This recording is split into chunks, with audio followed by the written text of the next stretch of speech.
তোমাদের একঘেয়েমি রান্না খেতে ভালো লাগে? একটু তো আলাদা কিছু ট্রাই করা দরকার, বলো। আজকে তোমাদের সাথে ভিন্ন স্বাদের একটা পাস্তা রেসিপি শেয়ার করছি। প্রথমেই আমরা একটা সস তৈরি করে নেব। একটি পাত্রে পরিমাণ মতো বাটার দিয়ে 2 চামচের মতো ময়দা দিয়ে ব্রাউন করে ভেজে নেব বাটারটা আর ময়দাটাকে। এরপর অল্প অল্প করে দুধ দিয়ে দেবো। তোমরা হয়তো এই সসটার ঘনত্বটা দেখেই বুঝতে পারছো ভিডিওতে। এরকমভাবে তোমরা অবশ্যই তৈরি করে নিও।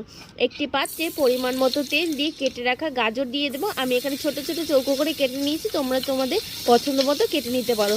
আর দিয়ে দেবো ক্যাপসিকাম আর পেঁয়াজ কুচি। এটাকেও মিনিট দেড়েকের মতো ভেজে নিয়ে এর মধ্যে দিয়ে দেবো কুচিয়ে রাখা রসুন। এখানে 7 থেকে 8টা কুচিয়ে রাখা রসুন আমি ব্যবহার করেছি। এরপর আগে থেকে পাস্তাগুলোকে সেদ্ধ করে নিয়েছি। এরপর আগে থেকে তৈরি করে রাখা সসের মধ্যে পাস্তাগুলো দিয়ে দিয়েছি। আমি এখানে শেল পাস্তা ব্যবহার করেছি, তোমরা চাইলে ম্যাকারনি পাস্তা বা পেনি পাস্তাও ব্যবহার করতে পারো।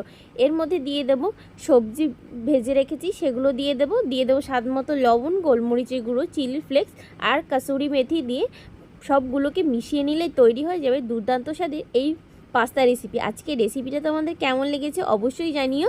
ভালো লেগে থাকলে ভিডিওটি বন্ধুবান্ধব ফ্যামিলির সাথে শেয়ার করে চ্যানেলটি সাবস্ক্রাইব করে দিও। আবার দেখাবো নেক্সট ভিডিওতে। টাটা।